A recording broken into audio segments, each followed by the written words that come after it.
Hello students. तो आज हम लोग क्लास 11th का लेक्चर नंबर 7 पढ़ेंगे, 7वां लेक्चर। जो लोग भी इसके पहले की वीडियो नहीं देखे हैं वो पहले के वीडियो देख लें और फिर इस वीडियो को देखें और चैनल को लाइक और सब्सक्राइब करना ना भूलें। तो हम लोग टाइम नहीं बर्बाद करते हुए आगे बढ़ते हैं।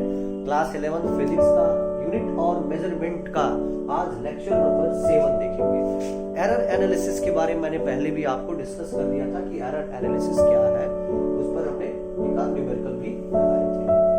हम लोग उसके बाद पढ़ रहे थे कि फार्मूला का एप्लीकेशन जो है क्या है डायमेंशन का। तो पहला पढ़ रहे थे कि करेक्शन ऑफ फार्मूला। हम एक फार्मूले की आज बात और करेंगे, t is equal to 2 pi under root l by g। Check करेंगे कि सही है या नहीं। तो चलो, t टाइम पीरियड का फार्मूला t ही होगा, 2 पाई तो लिखेंगे नहीं, l का क्या हो जाएगा, लेंथ l ही हो जाएगा।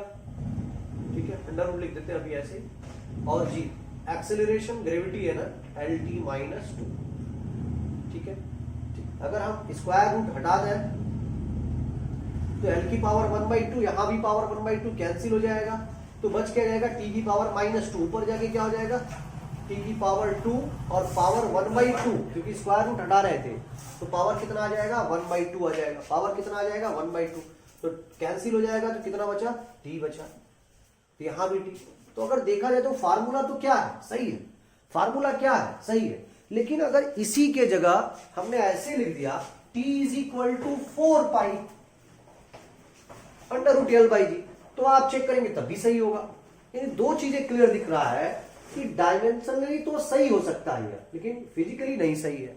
तो हमने लास्ट क्लास में बताया था, अगर कोई फार्मूला फिजिकली करेक्ट है तो 100% वो डायमेंशनली करेक्ट होगा।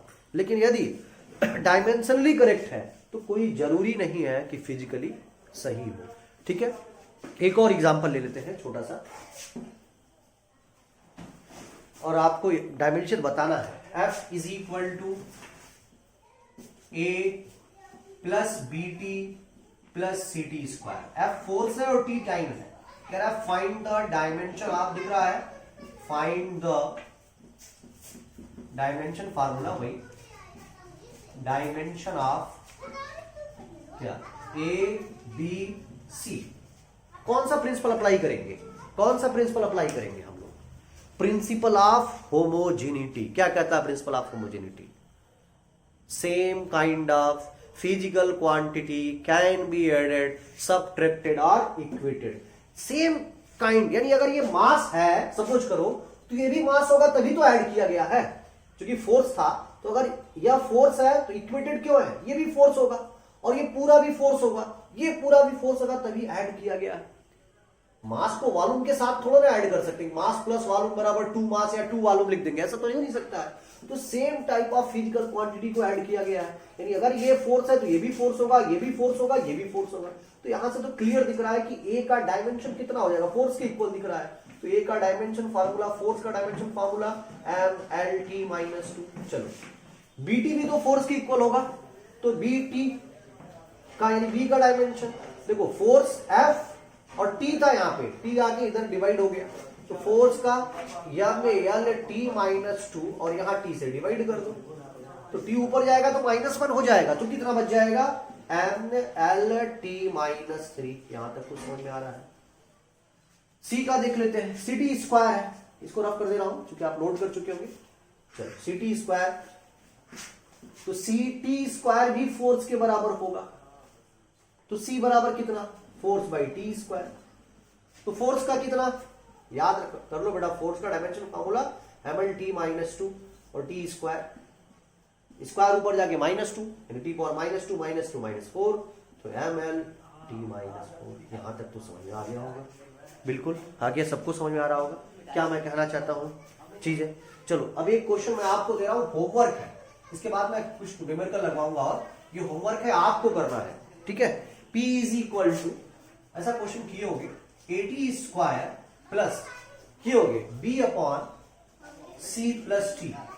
P यहां पर मोमेंटम है, P क्या है, मोमेंटम, T टाइम ही है। A, B और C का डायमेंशन फार्मूला निकालना है। ठीक है, A, B और सी का डायमेंशन फार्मूला निकालना है। समझ में आ रहा है? कंफर्म? चलो अब हम लोग एक इंपॉर्टेंट टॉपिक पढ़ेंगे, बहुत ही इंपॉर्टेंट टॉपिक है वो, ठीक है। रिलेशन, ये रिलेशन शॉर्ट फॉर्म है, बिटवीन वेरियस फिजिकल क्वांटिटी। ये समझ में आ रहा है? शॉर्टकट थोड़ा लिख दिया हूं, relation between various physical quantity.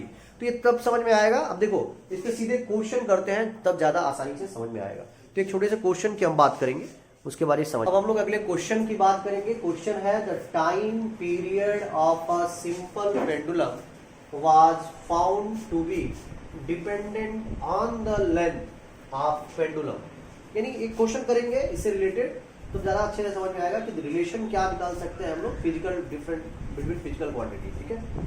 तो टाइम पीरियड दिया है किसी सिंपल पेंडुलम का, was found to be dependent, किस पे डिपेंड करता है?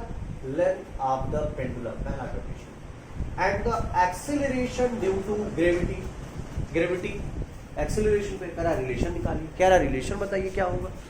तो जो टाइम पीरियड, ये चीज ढूंढना है, कौन डिपेंडेंट है? डिपेंडर है लेंथ और एक्सेलरेशन, किस पर? टाइम पीरियड पर। ये जो टाइम पीरियड है, डिपेंड का मतलब प्रोपोर्शनल लेंथ के और किसके? एक्सीलरेशन के, ग्रेविटी वाला एक्सीलरेशन। लेकिन ये नहीं पता लेंथ कितनी बार है और जी कितनी बार है, ये पता चीज नहीं है। तो हम क्या करेंगे, दोनों पर, इस पर पावर ए लगा लेंगे, इस पे पावर बी। डायमेंशन चूंकि पढ़े, पावर का खेल होता है डायमेंशन ना। याद करिए, जिसको जो लोग भी ये वीडियो ये नहीं समझ पा रहे हैं कि पावर ए कैसे आया और बी कैसे आया, वो इसका लेक्चर नंबर 2 देखें, तो आपको ज्यादा आसानी समझ में आएगा कि हम क्यों ए और बी लिखे हैं, जो कि डायमेंशन का मतलब ये है पावर, ठीक है।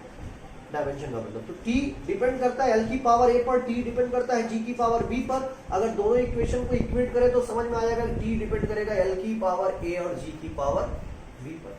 तो इसको हटा के कांस्टेंट लिख सकते हैं, नहीं लिख सकते? ये इक्वेशन फर्स्ट अपने दिमाग में बैठा ही रहिए, के एल की पावर ए जी की पावर बी। यहां तक समझ में आ रहा है सबको? चलो अब ध्यान से समझते हैं। अब दोनों साइड का, यानी लेफ्ट हैंड साइड और राइट हैंड साइड का हम डायमेंशन फार्मूला लिखेंगे। राइट का डायमेंशन ऑफ बोथ साइड, तो टाइम पीरियड का डायमेंशन टी होगा, कांस्टेंट का तो होगा नहीं, लेंथ का तो एल ही होता है लेकिन पावर ए था, एक्सीलरेशन ड्यू टू ग्रेविटी का एल टी माइनस 2 लेकिन पावर टी। यहां तक तो समझ में आ रहा है? हाँ, तो टी यहां देखो, यहाँ लेंथ एक यहाँ भी है, एक यहाँ भी है, इस पर लेंथ पर पावर कितना है? ए। यहाँ लेंथ पर पावर डी। 10th के मैथमेटिक्स में आप पढ़ चुके हैं कि अगर बेस इक्वल होता है तो पावर को क्या कर लेते हैं? जल्दी बोलिए। अरे बेस इक्वल तो पावर को क्या करते हैं बेटा? ऐड करते हैं यार। एक्स की पावर ए प्लस बी, एल की पावर ए, एल की पावर बी, एल की पावर कितना? ए प्लस बी। चलो अब क्या बच रहा है? बस टी बच रहा है, तो बस टी को लिख दो। टी की पावर -2 नहीं, -2b। ये भी तो याद होगा कैसे हो रहा है, नहीं समझ में आ रहा है? एक्स की पावर ए पावर बी, याद करो, मल्टीप्लाई हो जाता है ना, ए बी, ऐसा हो जाएगा। समझ में आ रहा हो? ये कंडीशन सबको समझ आ रहा है कैसे हो रहा है? एक्स की पावर ए बी कैसे लिख दिया गया? तो -2b। अब क्या काम करेंगे? कंपेयर कर देंगे दोनों साइड के, ये जो क्वांटिटी है उनकी। तो इधर एल की पावर ए प्लस बी, इधर टी की पावर -2। तो पहले देखो सबसे छोटे वाले क्वांटिटी को, यानी ए प्लस बी वाला थोड़ा बड़ा दिख रहा है, इसको करो। यहाँ टी की पावर कितना? -2b राइट हैंड साइड में, और लेफ्ट हैंड साइड में टी की पावर कितना? 1। तो क्या -2b इज इक्वल टू 1 नहीं हो सकता? तो b बराबर कितना? -1/2। बहुत से। अब यल का कंपेयर करते हैं, तो थोड़ा ऊपर लिख देता हूँ, क्वेश्चन को रफ कर रहा हूं, ठीक है? ये भी रफ कर दे रहा हूं।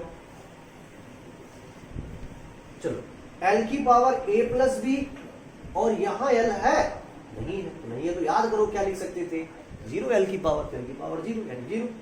तो a प्लस बी, बी की जगह कितना? -1/2 बराबर 0। a बराबर कितना? 1/2, यानी a भी निकल गया, b भी, और इस वाले इक्वेशन में पुट कर दीजिए। अगर हम पुट कर दें इस वाले इक्वेशन में, तो ध्यान से समझो, t बराबर k ऐसे ही रहेगा, t बराबर k, ऐसे नीचे वाला भी रफ कर रहे हैं। L की पावर a यानी L की पावर 1/2, G की पावर b, b की जगह -1/2। -1/2 को अगर नीचे लाओ तो क्या लिख सकते हो? सर +1/2 लिख सकते हो, नहीं लिख सकते हो? ऐसे ऐसे लिख सकते हो ना -1/2 नीचे आके। अच्छा 1/2 का मतलब क्या, स्क्वायर रूट, यहाँ भी 1/2 यहाँ भी 1/2, तो एक ही स्क्वायर रूट लगाओ L/G। हाँ ये तो नहीं, देखो कोई ऐसा फार्मूला नहीं बना के निकाल पाओ, बहुत मुश्किल है, तो के आपको याद होना चाहिए। तो सीधे हम के लिखते हैं तो टाइम पीरियड का फार्मूला है, टाइम पीरियड के लिए कांस्टेंट 2 होता है, नहीं लिखोगे तब भी सही है, वहीं तक छोड़ दो, रिलेशन निकल गया। T = 2π√L/G, T = 2π√L/G। पढ़े हो कि नहीं पढ़े हो, आसान है कि नहीं आसान है, तो मन में अगर ये चीज पहले रखो, आसान है, निश्चित रूप से आसान लगने लगेगा। समझ में आ रहा है सबको, तो जल्दी से इसे नोट करिए, फिर अगले क्वेश्चन की तरफ बढ़ते हैं। तो हम लोग अगले क्वेश्चन की बात करते हैं। पहले वाला क्वेश्चन थोड़ा छोटा छोटा लिख दिया गया था, यहाँ पर थोड़ा अब बड़ा होगा। The density of substance was found to be, density की बात कर रहा है, डिपेंडेंट ऑफ इट्स मास, इसके मास पर डिपेंड करता है, ठीक है, ऑफ सब्सटेंस यानी उसके मास के, सब्सटेंस के मास पर डिपेंड करा, and the volume displaced by, और इसके वॉल्यूम पर। तो कह रहा है what is the relation, third form है, बिटवीन देम, रिलेशन क्या होगा इस क्वांटिटी में। तो यही वाला कंडीशन, डेंसिटी को रो से, रो डिपेंडेंट किस पे है, मास ऑफ द सब्सटेंस, तो पावर ए लिख सकते हो, नहीं लिख सकते हो, समझ में आया। फिर रो वॉल्यूम पर भी डिपेंड कर रहा है, वॉल्यूम v पावर v, यहाँ वेलोसिटी नहीं है, क्या है ये वॉल्यूम है। तो क्या ऐसे रो, चलो यहां लिखता हूं, नीचे ऊपर लिखता हूं, रो प्रोपोर्शनल m की पावर a v की पावर b लिख सकते हो।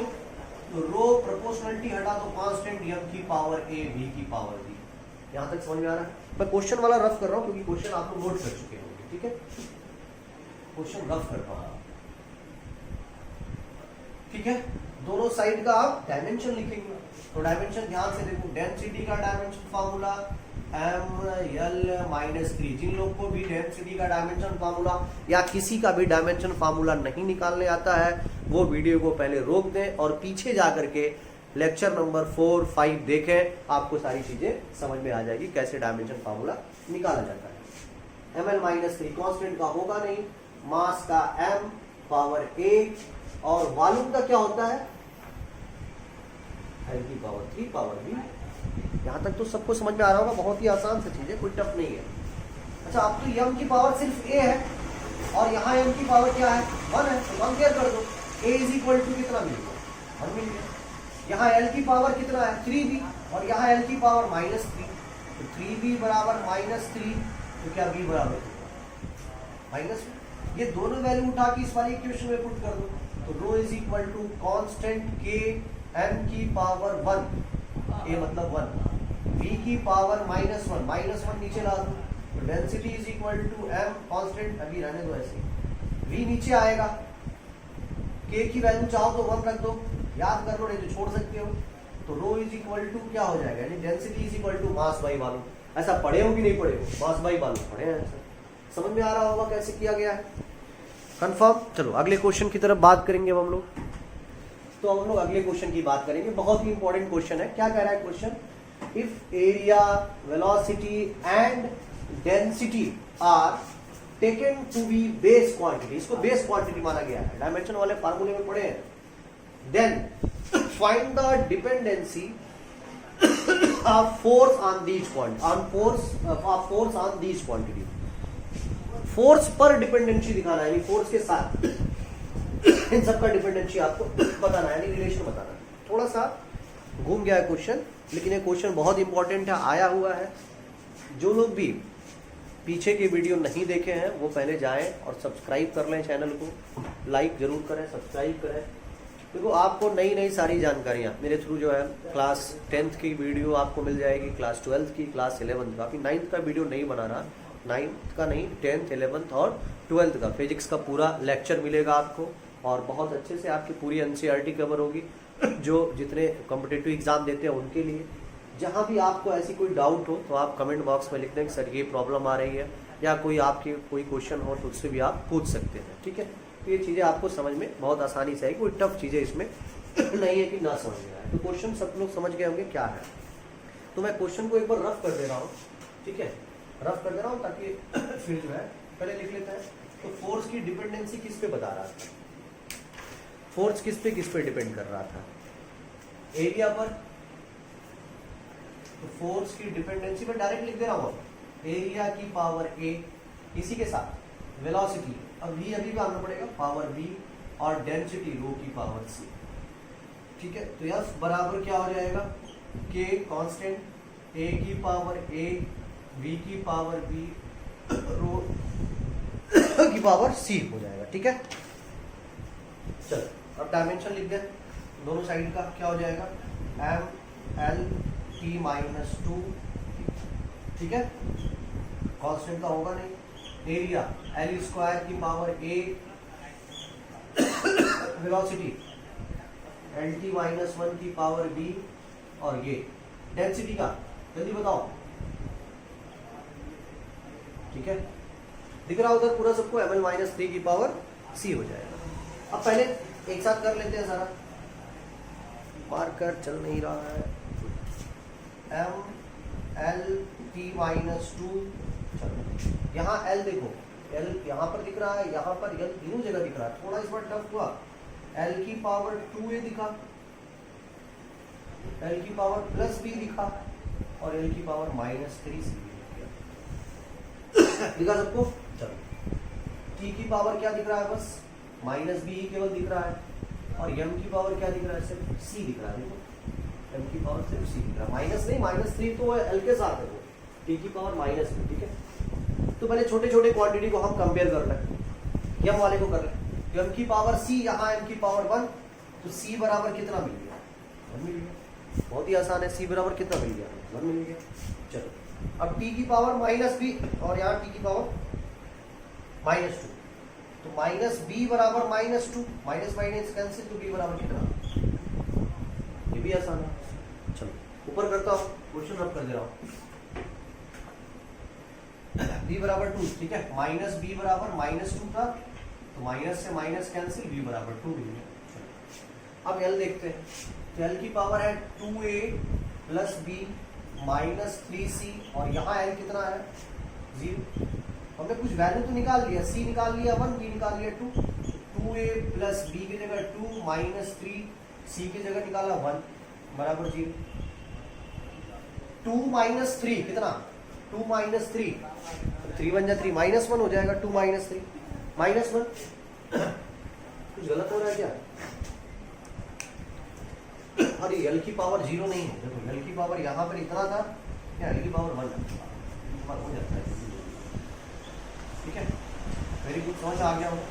तो 2a 2 - 3 -1 बराबर 1, -1 उधर जाके +1, तो 2a बराबर 2, अरे 1 और 1 2, तो ये बराबर कितना, तो हम वैल्यू पुट कर सकते हैं, वैल्यू पुट कर लें, तो वैल्यू पुट कर देंगे तो क्या आ जाएगा, बहुत आसानी से समझते हैं। तो हमारा इक्वेशन क्या था, हमारा इक्वेशन किस पे डिपेंड कर रहा था, फोर्स पर, तो फोर्स की डिपेंडेंसी थी कांस्टेंट पर, एरिया की पावर a था, दिख रहा है, और किस पे था, वेलोसिटी की पावर v था, डेंसिटी की पावर c था। तो force is equal to k a की पावर a की वैल्यू कितना निकाल लिया गया 1, v वॉल्यूम की यानी सॉरी वेलोसिटी की पावर b की जगह 2, सिर्फ 2 लिख दो और हटा दो, और रो डेंसिटी की पावर c की वैल्यू हम लोगों ने कितना निकाला था, c की वैल्यू 1 ही निकला था, ये एक्चुअल हो गया फार्मूला। यहाँ थोड़ा सा चीजें टफ दिख रही हैं, KAV² रो, तो अभी इसका फार्मूला का नाम नहीं सुना होगा आप लोगों ने, लेकिन ये चीजें समझ में आपको आई होंगी। अब एक और क्वेश्चन की बात करेंगे, उसके बाद डिस्कस करेंगे। तो आज हम लोग नेक्स्ट क्वेश्चन है, और ये होमवर्क है, ये आप करेंगे। A scientist measure the length of the road to be proportional to density, intensity and frequency. Density, intensity की बात हो रही है, और फ्रीक्वेंसी पर। ठीक है, ध्यान से समझना, किस कौन डिपेंडेंसी है, लेंथ की, तो रिलेशन बताना है लेंथ का डेंसिटी के साथ, इंटेंसिटी के साथ, और फ्रीक्वेंसी के साथ। तो ये बहुत इंपॉर्टेंट क्वेश्चन ये भी है, और ये आप सब लोग के लिए होमवर्क रहेगा। ये क्वेश्चन आप कर लेंगे सब लोग HW में, कॉपी में अपने कर लीजिए सब लोग, और आसान है, पिछले वाले मेथड से इंटेंसिटी का डायमेंशन फॉर्मूला देख लीजिए, खोज लीजिए। डेंसिटी सबको पता चल गया होगा, मैं बताऊंगा इसमें से कुछ भी नहीं, कोशिश करना। फ्रीक्वेंसी भी शायद पता हो आपको, नहीं पता ढूंढना, टाइम पीरियड का कैसे रेसिप्रोकल होता है, तो सारी शायद चीजें आपको समझ में आ जाएगी। ठीक है, तो कि चीज़ें आपको समझ में आ रही, वीडियो को आप लोग लाइक और सब्सक्राइब जरूर करें। Thank you students.